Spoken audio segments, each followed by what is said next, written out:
성탄절 2024 두 번째 욥기 14장 14절 말씀 같이 하겠습니다. 사람이 죽으면 어찌 다시 살리까? 나는 나의 싸우는 모든 날 동안을 참고 놓이기를 기다렸겠나이다. 아멘. 성탄 시즌을 지금 우리가 맞이하면서 욥기를 본문으로 이렇게 택하여 보고 있는데, 제가 설교 준비 때문에 욥기를 계속 다시 한번 읽고 연구하고 묵상해 나가면서 우리가 욥의 그 상황 속에서 그 하나 중요한 단어가 떠오르는데 그게 바로 고통이잖아요. 근데 그 고통이라는 것이 어떤 고통이냐면 몸에 질병이 있고 이런 정도를 말하는 게 아닙니다. 당연히 그것도 힘들죠. 그런데 욥에게 정말 힘든 게 뭐냐면 알 수 없는 고통이라는 거예요. 내가 왜 이런 고통을 당해야 되는가?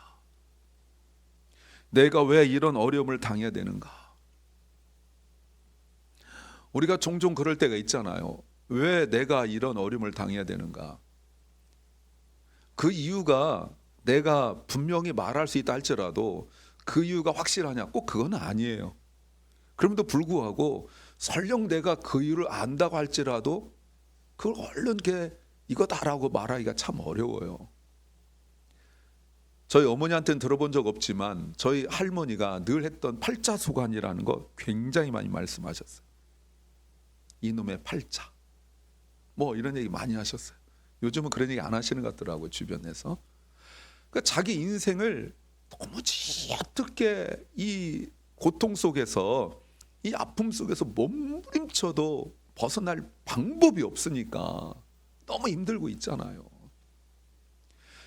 늘 설교 준비하면서도 문득 잊고 있다가 생각하니까 그 할머니의 그 한숨 소리, 땅이 꺼져라는 한숨 소리, 막 할아버지한테는 대놓고 말 못 하시니까 할아버지 들으라고 저한테 했던 병아가 네 할아버지 왜 저러냐 이렇게 하셨던 막 그런 그 얘기를 들어오면서, 이제 저도 이제 나이가 좀씩 들어가니까 그 할머니 저하고 세대 차이가 어마어마하게 나고 이제 기억도 얼굴도 잘 생각이 안 날 그 정도이긴 하지만 그 마음이 내 마음 속에 이렇게 전달되는 거예요.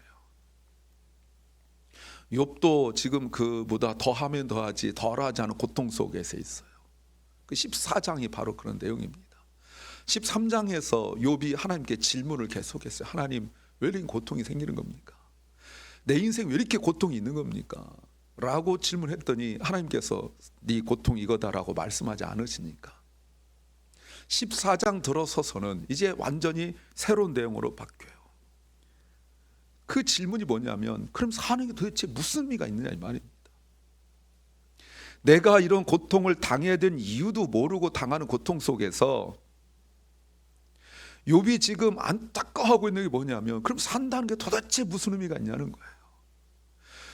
물론 고통 때문에 그런 생각하죠. 욥이 사업이 잘 되고 자녀들이 잘 되고 할 때 이런 생각 해본 적이 없습니다. 그저 하나님께 저주받지 않고 이렇게 사는 것만이 생각이었지, 뭐 이것 때문에 뭐 욥이 왜 사는 거야 이런 생각 한 적은 없어요. 근데 정말 어려움이 생기게 되니까 욥의 마음속에 그럼 도대체 산다는 것이 무엇인가 이런 생각하면서 욥의 생각이 이제 어디까지 이렇게 확장이 되냐면, 그래도 믿음 있다고 생각하고 있는, 믿음 있다고 하는 나도 이런 고통이 생겼을 때 왜 이런 고통이 생기지? 라고 의구심이 들어가고, 그러면 도대체 산다는 게 뭐지? 라고 생각이 들어가는데, 그럼 안 믿는 사람들은 어떨까? 하나님을 모르는 사람들은 어떨까? 이 생각을 하게 되는 거예요. 하나님을 모르는 사람들은 이런 정도의 어려움이 생기게 되었으면 여러분 어떻게 할까요? 계속되는 고통과 아픔 속에서 하나님 믿지 않고 예수님 모르는 사람들은 여러분 어떨까로 생각하세요? 그들이 생각할 수 있는 해결 방법이 뭘까요? 지금 욥은 그 얘기를 하고 있는 거예요. 그러니까 지금 왜 이런 얘기 하냐면, 욥이 가만히 생각해 보니까 자기가 그동안 믿음 있다고 했던 것이 가만히 보니까 믿음 없는 사람과 별반 차이가 없다라는 걸 깨닫게 된 거예요. 자기 꽤 믿음 좋은 줄 알았거든. 근데 계속 고통이 계속되니까 자기 속에 있는 그 마음들이 믿음 없는 사람, 하나님 믿지 않는 사람과 큰 차이가 없다는 걸 깨닫게 되어져요. 네. 아내는 남편한테 하나님 욕하고 죽어버려라 이런 소리는 하지. 친구들은 기껏 찾아와 가지고 네가 잘못이다, 네가 잘못하니까 이런 일이 생기지라고 이렇게 말은 하지. 근데 욥이 가만 생각해 보니까 주변에 도움되는 사람 아무도 없네요. 그러니까 자기를 누가 뭐라 해도 좋아요. 아내가 뭐라 해도 괜찮고 친구도 뭐라 해도 괜찮은데, 우리가 흔하게 하는 말이 주님만 알아주면 되지 이런 소리 하잖아요. 근데 주님도 잘 모르시는 것 같아. 왜? 질문하면 대답을 안 해주시는 거예요. 친구들한테 질문하면 엉뚱한 소리를 하지, 아내한테 말하면 톡톡 쏘긴 하지. 이러니까 물어볼 사람은 하나님밖에 없는데, 하나님 왜 이런 고통이 나에게 있는 거예요? 라고 질문하니까 하나님이 아무 말씀 안 하시는 거예요. 더 힘든 거죠. 그러면서 원망 아닌 원망은, 불평 아닌 불평을 이렇게 하다 보면서 욥이 뭔가 하나 그 소중한 걸 깨달아요. 오늘 그 얘기를 하려고 그러는 거예요. 마치 예전에 제가 뭐 언젠가도 기억도 안 나는데 설교 주면 생각하니까 어떤 그 TV에서 나온 그 농부 이야기가 나왔어요. 이 사람이 도시에 살다가 귀농이라고 그러잖아요. 시골 내려가서 농사를 짓는데 아마 과손 이런 거 했던 것 같아요. 과손 하는데 그런 거 농사를 져본 적이 없으니까 과손 하는데 뭐 빼짝 마르고 나무들 이렇게 다 죽은 것처럼 보니까 아 이제 다 죽었구나, 난 이제 쫄딱 망했네 하고 있었는데, 사람들한테 물어보니까 나 이제 망했어요. 그러니까 왜? 나무들이 다 죽었어요. 그러니까 거기 오래 산 사람들은 아니라고, 안 죽었다고 그러더래요. 근데 진짜 봄이 되니까 싹이 피는 그걸 보았다 이런 얘기를 들으면서 제 생각에 저것도 모르나 싶은데, 여러분 그럴 수 있어요. 시골 살지 않은 사람들은 쌀 나무라고 하고 뭐 이런다고 하는 거 보면 그럴 수 있어요. 근데 지금 욥의 이야기가 바로 그런 얘기예요. 자, 욥의 했던 질문을 우리가 동일하게 우리에게 한번 질문해 보는 거예요. 우리는 욥이 겪었던 그런 그 고통, 삶의 고난과 죽음 속에서 정말 희망을 발견할 수 있겠느냐? 분명히 말도 안 되는 겁니다. 고난과 죽음 속에서, 그런 고통 속에서 희망을 찾아볼 수 있겠느냐? 대개 희망을 못 찾는 걸 절망이라 하거든요. 희망을 못 찾으니까 스스로 목숨을 끊기도 하고, 뭐 그렇게 차마 끊을 용기가 없으니까 그걸 잊어보겠다고 술 마시고 중독되고 도박해보고 안 되면 이제 뭐 마약하고 뭐 이런 거잖아요. 왜? 희망을 못 찾으니까. 그 절망이라는 게 있거든요. 예전에 저도 한번 말했던 것이고 여러분도 들은 거겠지만, 남과 북의 그 전쟁 속에서 북한군이 미국 군인들을 이렇게 에워싸고 이제 어느 절 같은 데서 놓고 이렇게 팽 에워싸고 있는 그 상황 속에서 기자가 물어봤대잖아요. 미국 군인한테 내가 당신을 어떻게 도와주길 원하느냐 그랬더니, 내가 원하는 걸 네가 줄 수 있겠느냐? 뭐냐? Give us tomorrow, 내일을 달라 이렇게 말했다는 거 아니에요. Give us freedom이란 말 같잖아요. 희망이 없는 거예요. 북한군과 중공군이 에워싸고 있는 상황 속에서 거기서 벗어날 수 있는 방법이 없단 말이에요. 딱 하나밖에 없어요. 죽는 것밖에. 자, 오늘 1절 말씀 보세요. 여인에게서 태어난 사람은, 이건 누구나 모든 사람 다 여인에게 태어나요. 그 사는 날이 짧고 그마저도 그 인생이 괴로움으로 가득 차 있다. 지금 욥이 하나님께 하는 말, 기도드리는 거예요. 아까 13장에서 왜 내가 이런 고통이 있어요? 라고 질문했는데 하나님 대답 안 해주셨잖아요. 그러면 믿음이 있다고 말한 나도 이렇게 힘든데 믿음 없는 사람도 얼마나 힘들까라고 생각하다 보니까 나도 별로 믿음 없네. 좋을 때야 내가 믿음 좋은 줄 알았는데 내가 힘들고 나니까 나도 별로 믿음 없네. 이걸 깨닫게 되어지는 거예요. 그래서 2절에서 자기 인생을 이렇게 표현해요. 마치 피었다가 곧 시드는 꽃과 같이 그림자같이 사라져서 멈춰서지를 못합니다라고 말해요. 이 말이 시가 아닙니다. 여러분 이 말이 이해가 됩니까? 이 짧은 구절 속에서 욥이 지금 말하고 있는 자신의 인생을 이야기하는 거예요. 꽃은 아름다움을 이야기하는 거 결코 아니죠. 그림자도 뭐 아름답다 뭐 이런 거 아니잖아요. 아무것도 아니라는 거예요.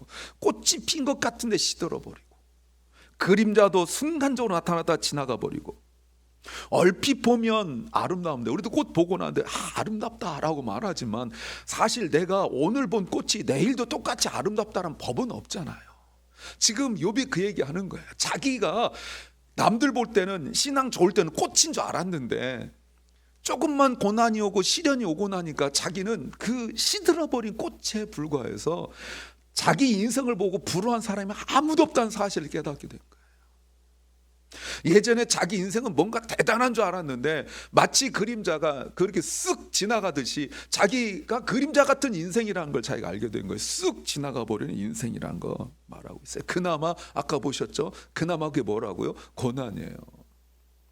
꽃 보고 야 예쁘다 했는데 사실은 지금 시들어가고 있는 거예요. 그 다음날 가봤더니 그 꽃이 어제와 다르거든요. 그러면 내가 예쁘다고 하는 그 시점에도 사실 꽃은 시들어가고 있었던 거예요. 욥이 지금 그것 보고 그렇게 이야기하는 거예요. 이게 욥이 이제서야 깨달았다는 거예요. 이제서야.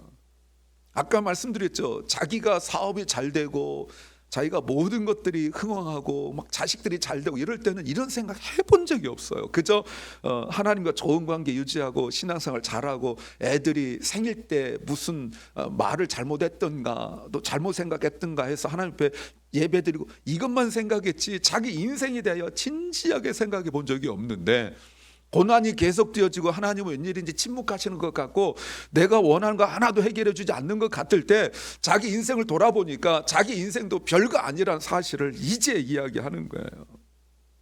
누구도 예외가 없다. 전에 자기는 그게 좀 예외가 있는 줄 알았거든요. 여러분 내가 그래도 믿음 생활하고 그래도 내가 대단한 사람인 줄 알았잖아요. 그런데 여러분 고난이 어느 정도지 고난도 이거 막 고난이 너무 심하게 오니까 자기 인생이 정말 별거 아니라는 사실을 깨닫게 되어지는 거예요. 다시 말씀드려요.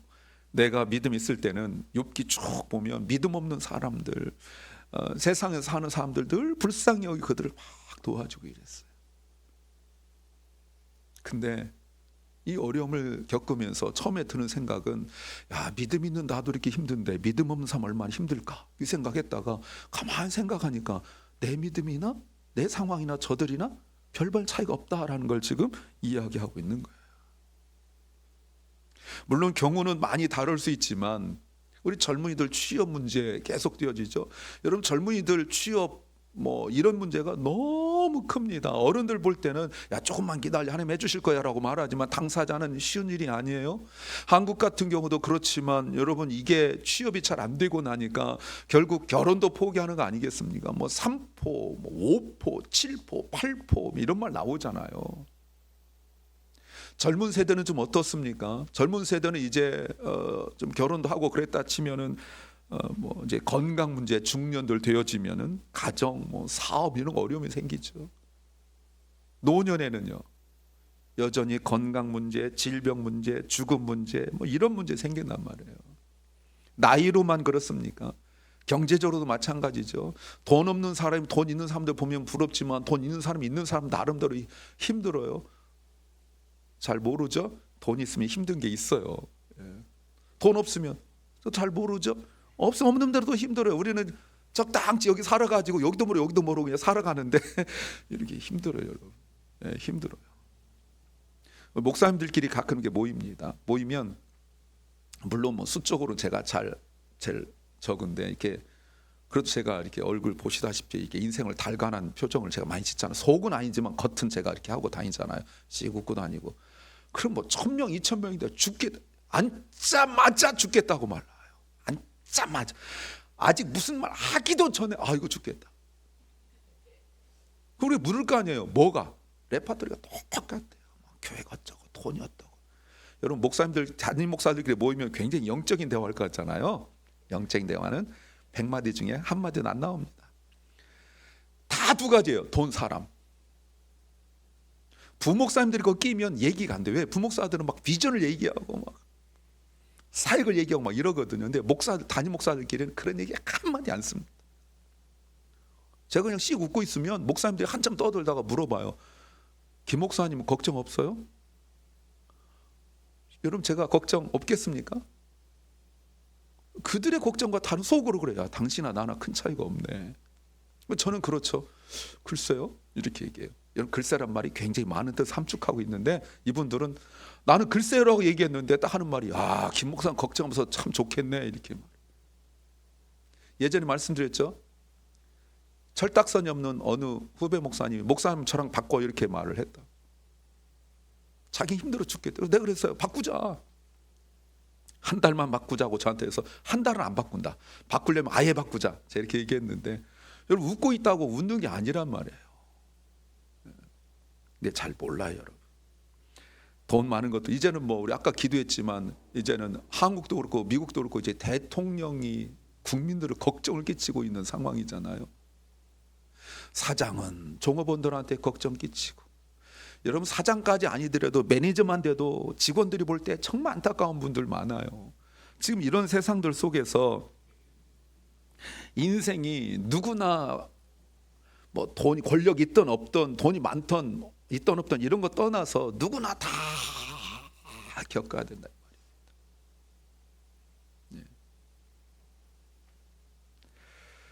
많은 사람들이 그런데 이걸 다 깨닫는 건 아니에요.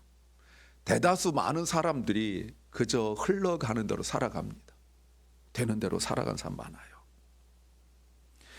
그래서 현재의 삶 속에서 진지하게 자기 인생을 생각하고 또 자기 일을 돌아보고 하는 사람 의외로 참 적습니다.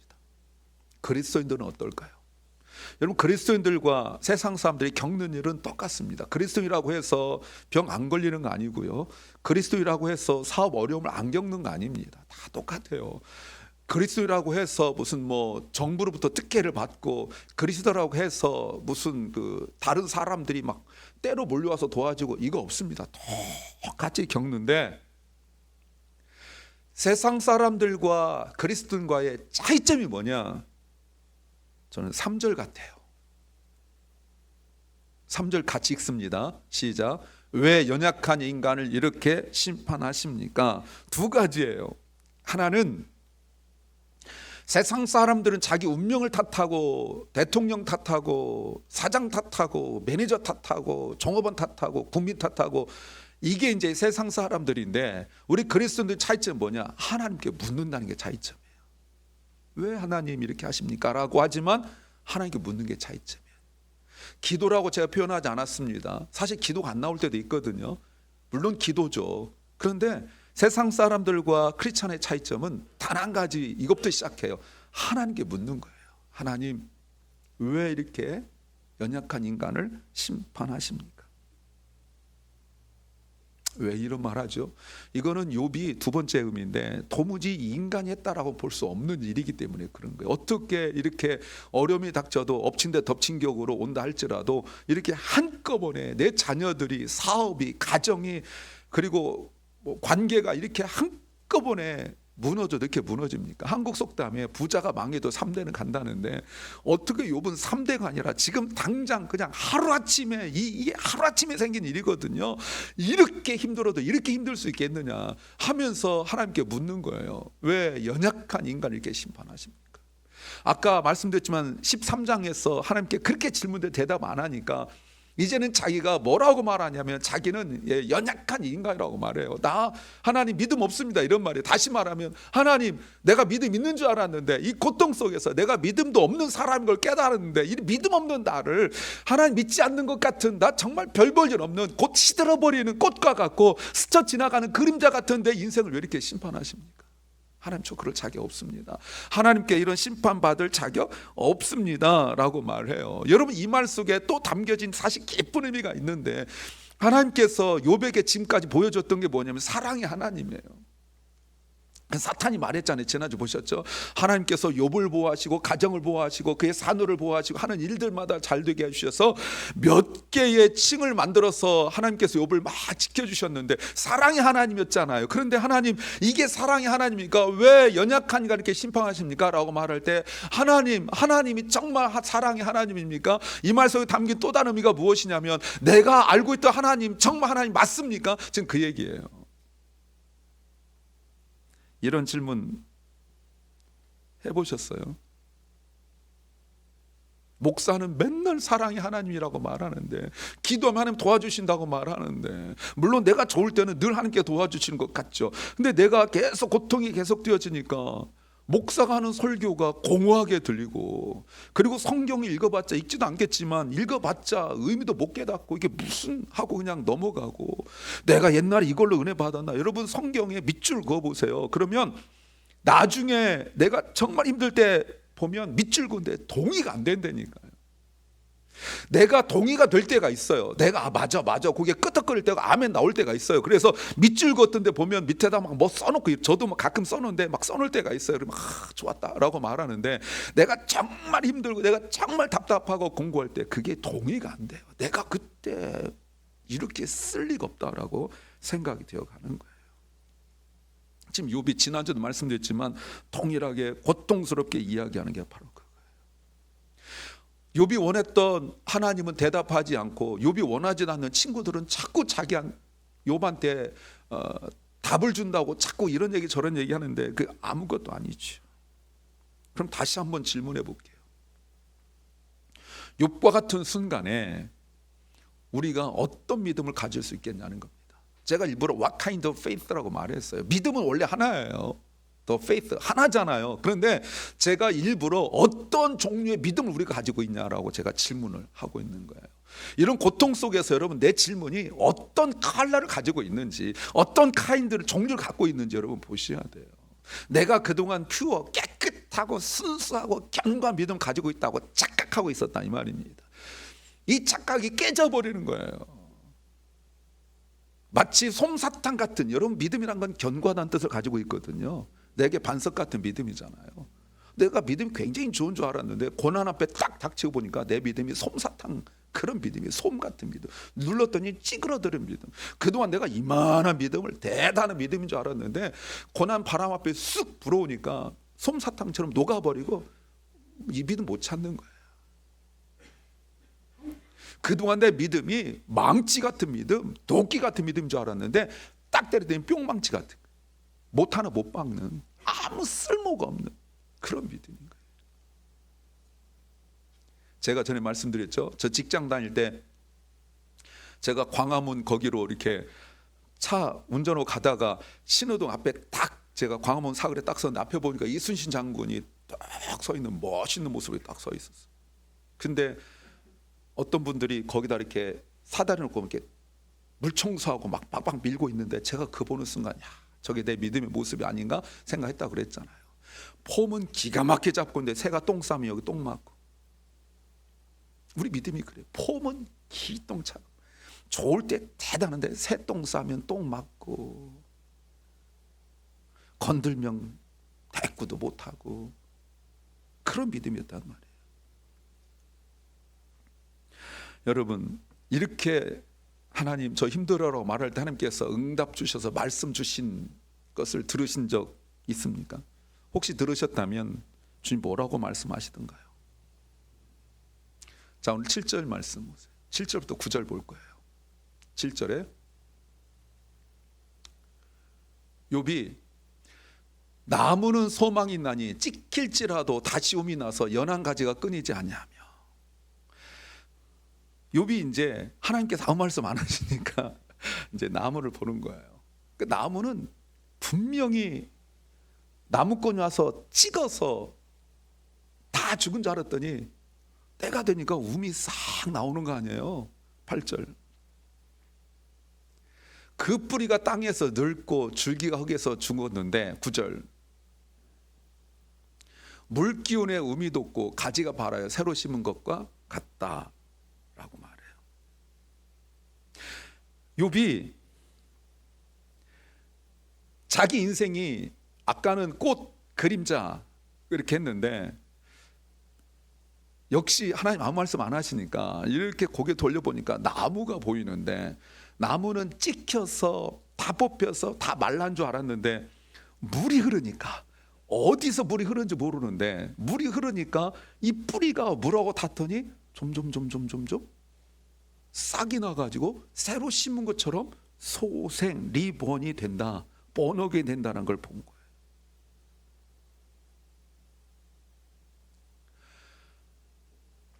그런데 보세요 여러분 14절 오늘 본문인데 이런 질문이에요. 사람이 죽으면 어찌 다시 살겠습니까? 여러분 매우 중요한 이야기 하는 거예요. 사람이 죽으면 다시 살아날 수 있습니까? 못 살죠. 그런데 욥의 말을 가만히 보십시오. 아까 1절 2절에서는 꽃이 시든 거에서 끝났습니다. 그림자 지나가는 걸로 끝났습니다. 그런데 7절 보니까 아까 보셨지만 나무가 잘린 것으로 끝나지 않습니다. 잘리더니 살아난 이야기를 합니다. 그래서 14절에서는 사람이 죽었어요. 끝 그래야 되거든요. If someone die, finish. 끝 이렇게 해줘야 되거든요. 그 인생 끝났다. 그런데 끝났다라고 말하지 않고 live again 다시 살아난 이야기를 하고 있습니다. 여러분 그래서 기도는 길게 해야 될 이유가 여기 있어요.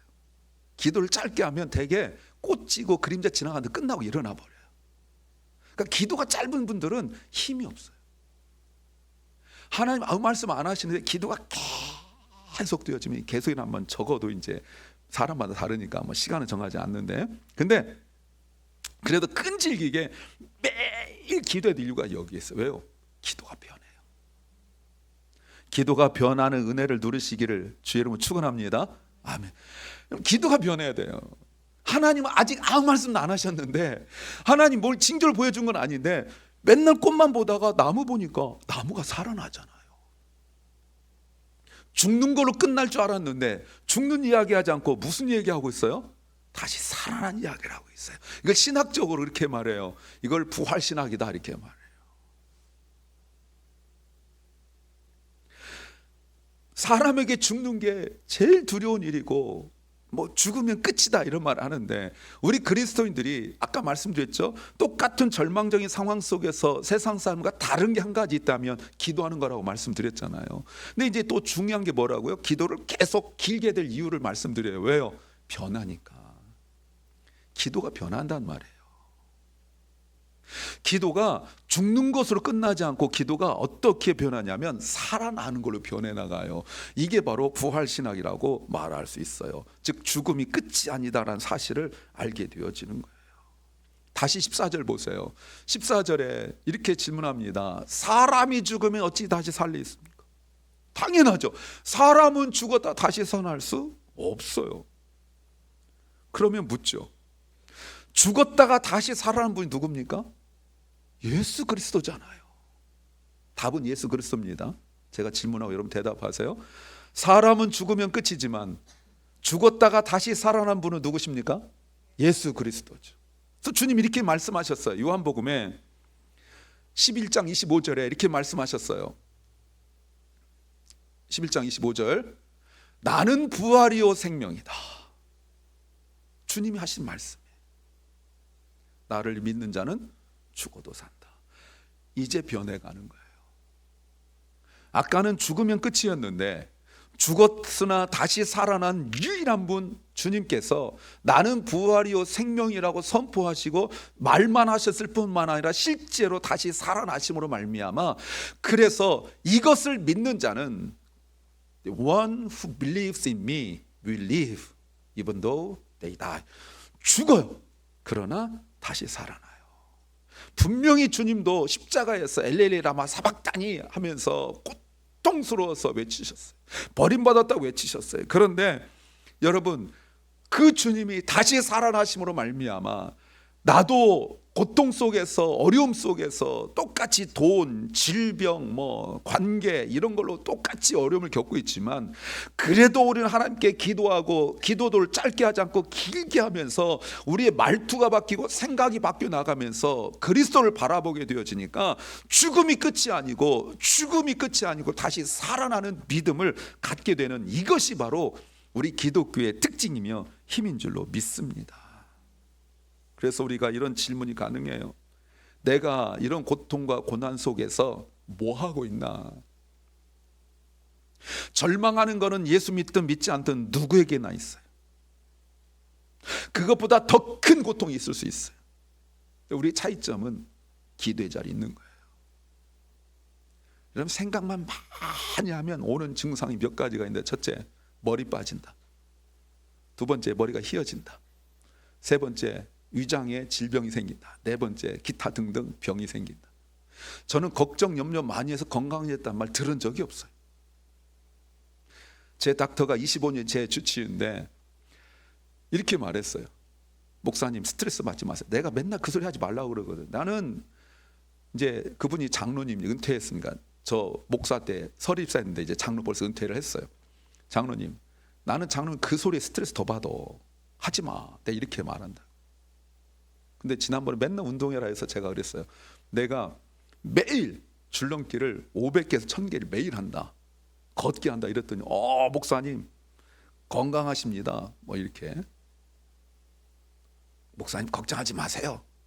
이런 얘기예요. 그리고 자기는 걱정이 많아. 의사도 여러분 걱정을 피해갈 수는 없어요. 기도하세요. 그러면 이 믿음의 역사를 누리게 될 줄로 믿습니다. 예전에 제가 들었던 이야기, 그분의 이름을 제가 김영호라고 지어보겠습니다. 그분 이름 아닙니다. 그냥 지은 이름이에요. 이분이 실직을 당했습니다. 어려움을 당했어요.